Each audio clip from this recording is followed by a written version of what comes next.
almarhum Profesor Dr. Mokhtar Pakpahan, SHMH.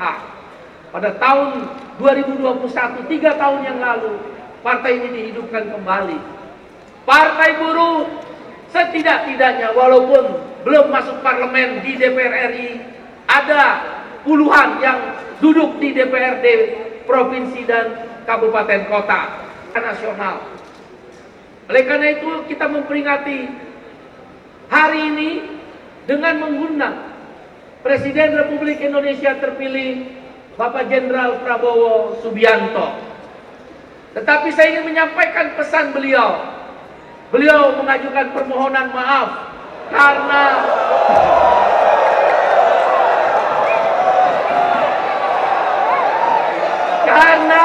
saudara, dengarkan dulu. Karena ada tugas negara. Tugas negara yang tidak bisa ditinggalkan. Dan beliau menyampaikan pesan selamat. Mungkin nanti bisa diputarkan videonya. Kita dengarkan. Saudara, yang paling penting, dengarkan dulu. Dengar dulu. Mohon perhatian. Yang paling penting adalah 6 harapan dan isu daripada perjuangan Partai Buruh, Serikat Buruh, Serikat Petani dan kelas pekerja lain tersampaikan dengan penuh kesungguhan dan diterima. Sekali lagi saya katakan, diterima oleh Bapak Jenderal Prabowo Subianto. Dalam kesempatan lain, insya Allah kita akan diterima secara delegasi untuk menindaklanjuti 6 harapan itu. Yang pertama, kita minta ditinjau ulang Omnibus Law Undang-Undang Cipta Kerja, khususnya klaster ketenagakerjaan. Kita tidak bersepakat di mana negara menjadi agen outsourcing. Negara menempatkan modern slavery, budak modern menjadi bagian dari kebijakan negara di dalam Omnibus Law Undang-Undang Cipta Kerja. Oleh karena itu kita minta Omnibus Law Undang-Undang Cipta Kerja ditinjau ulang, khususnya klaster ketenagakerjaan dicabut di dalam pemerintahan baru yang dipimpin oleh Bapak Jenderal Prabowo Subianto. Yang kedua, kita minta upah layak. 2025 upah minimum di depan mata. Kita proklamirkan upah minimum tahun 2025 naik minimal 8% sampai dengan 10%. Alasannya sederhana. Pertumbuhan ekonomi 5,2%, kemudian inflasi 2,5%, berarti totalnya 7,7%. Atau di pembulatan kita minta naik upah berapa tahun 2025? Berapa? 8% minimal hingga 10%. Kita berharap Bapak Presiden Jenderal Prabowo Subianto mempertimbangkan sungguh-sungguh. Karena sudah 3 tahun berturut-turut, dalam kurun waktu 5 tahun, buruh tidak pernah naik upah. 2 tahun terakhir, buruh hanya naik upah di bawah inflasi. Siapa bilang buruh naik upah? Nombok.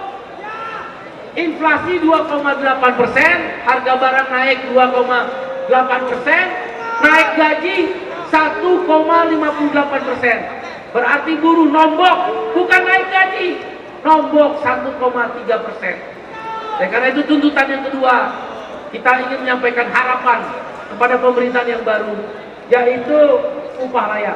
Yang ketiga, hapus outsourcing. Outsourcing dalam terminologi internasional labor organization adalah modern slavery. Kau tahu arti slavery? Slavery itu artinya budak. Apa arti slavery? Yang keras apa? Apa? Agama manapun mengajarkan bahwa budak di muka bumi harus dihapuskan. Oleh karena itu, perbudakan modern atau outsourcing harus dihapuskan di bumi Pancasila, dan kita percaya Bapak Jenderal Prabowo Subianto akan menghapuskan outsourcing di dalam pemerintahannya. Yang keempat, kita minta reforma agraria dan kedaulatan pangan. The land of wealth, Adam Smith, bapak ekonomi klasik. The land of wealth, tanah adalah kedaulatan. Kalau tidak ada tanah, tidak ada kedaulatan. Petani sekarang banyak yang tidak punya tanah.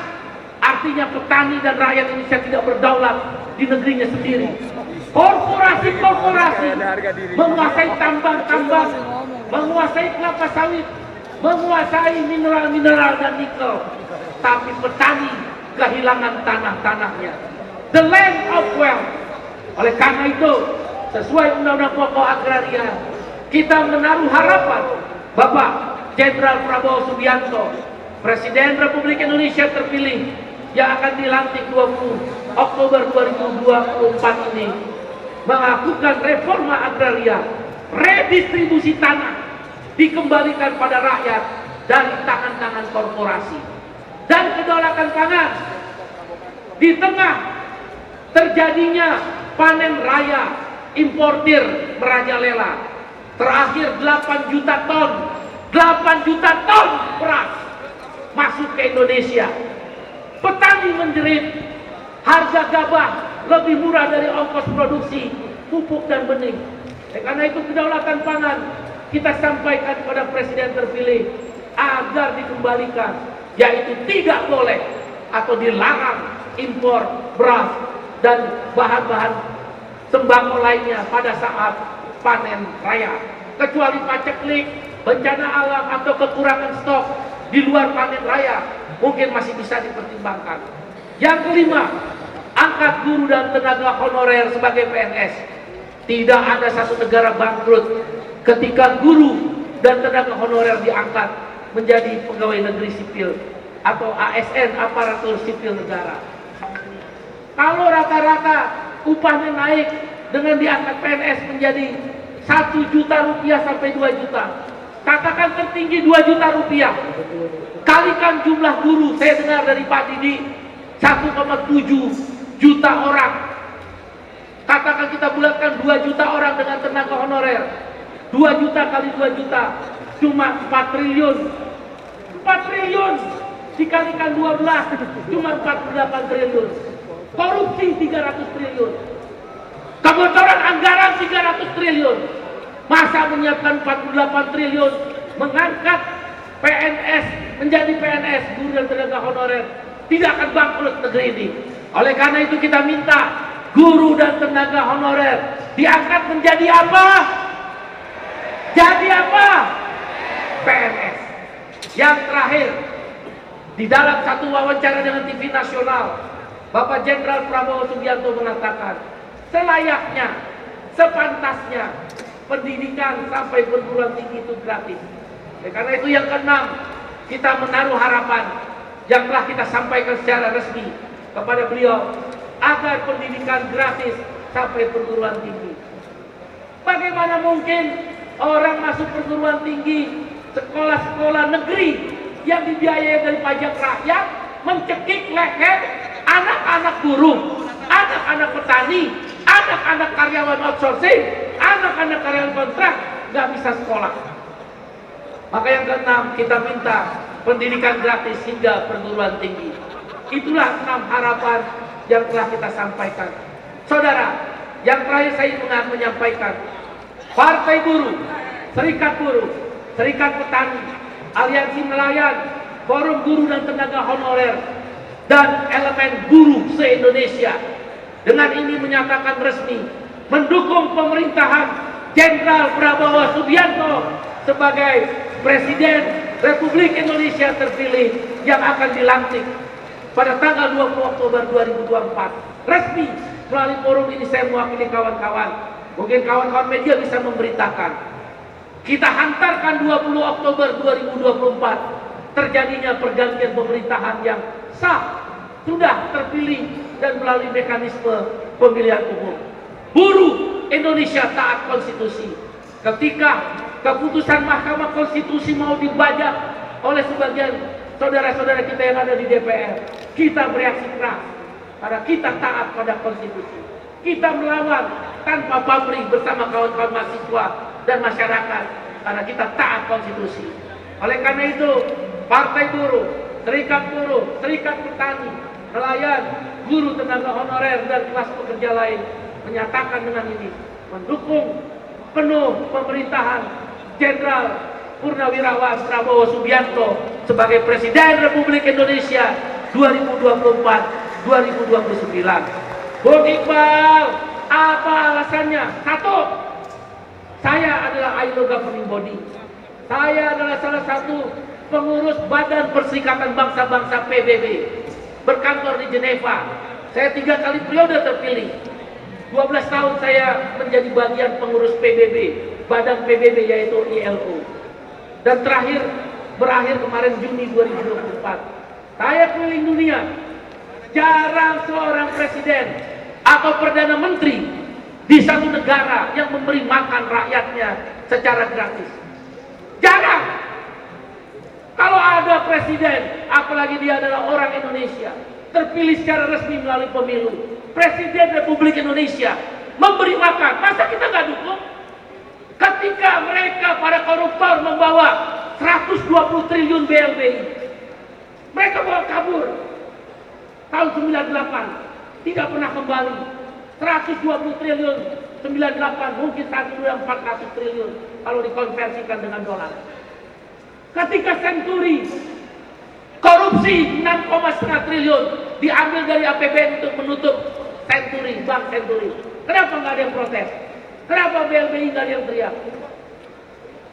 Sekarang ketika APBN digunakan untuk memberi makanan bergizi pada rakyat, mau orang kaya, mau orang miskin, mau anak direktur, mau anak tukang ojek, mau anak buruh, mau karyawan outsourcing anaknya, semua dikasih makan oleh negara.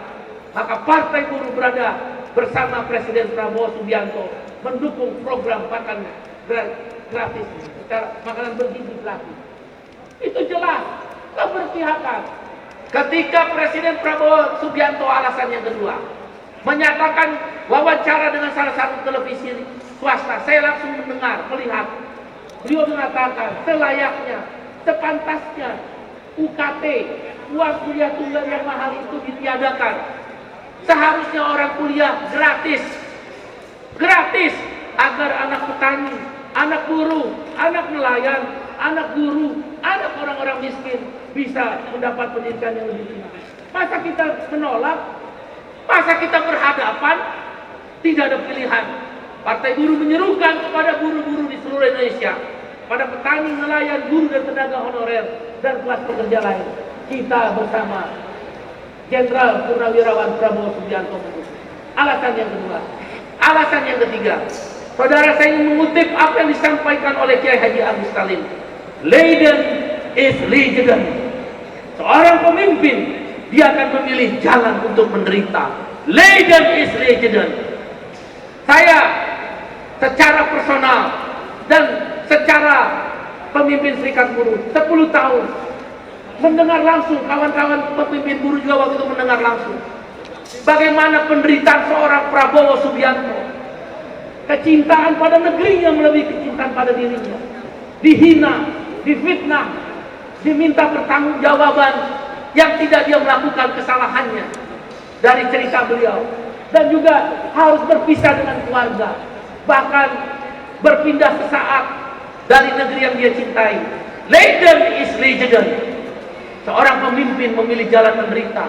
Tuhan telah memutuskan takdirnya. Hari ini orang yang menderita itu, yang bernama Jenderal Purnawirawan Prabowo Subianto, telah membayar tunai penderitaannya. Dia mencintai negeri dan rakyatnya. Saya tahu benar. Orang boleh berbeda dengan saya, tapi saya tahu benar 10 tahun. Dan orang-orang di Gerindra yang dekat dengan beliau tahu benar bagaimana penderitaan itu dilalui dengan tersenyum. Kalau beliau mau, bisa memilih jalan untuk mengangkat senjata karena Panglima Kostrat. Tapi beliau memilih jalan demokrasi, membentuk partai politik sebagai jalan untuk membangun pilar demokrasi. Maka tak ada pilihan. Saya menyerukan pada kaum buruh seluruh Indonesia. 3 alasan yang mendasar itu. 1, keberpihakan pada rakyat dengan makan bergizi gratis. 2, kesadaran membangun sumber daya manusia dengan ada keinginan memberikan gratis sampai perguruan tinggi orang sekolah. Yang ketiga, tentang legal is legitimate, bukan ucapan dan kata-kata, tapi sudah dijalankan oleh beliau.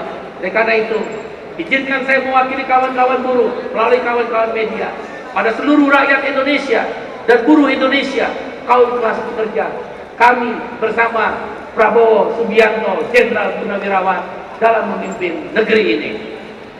Oleh karena itu kawan-kawan saya tanya, siap berjuang dengan pemerintahan yang baru? Dan rakyat siap berjuang? Tentu ada 6 harapan. Tidak cek kosong, tidak mandat kosong, tidak kita biarkan beliau lone ranger, berjuang sendirian. Kita bersama beliau setidak-tidaknya dengan 6 harapan tadi. Tinjau ulang Omnibus Law Undang-Undang Cipta Kerja, khususnya klaster ketenagakerjaan dan petani. Bagaimana mungkin di musim panen kok boleh impor? Yang kedua, upah layak. Yang ketiga, hapus outsourcing. Yang keempat, harapan kita reforma agraria dan kedaulatan pangan. Yang kelima adalah guru dan tenaga honorer diangkat jadi ASN atau PNS. Dan yang keenam, pendidikan gratis hingga perguruan tinggi. Saudara, saya hanya ingin meneruskan apa yang kita sampaikan pada Presiden Republik Indonesia terpilih Bapak Jenderal Purnawirawan Prabowo Subianto.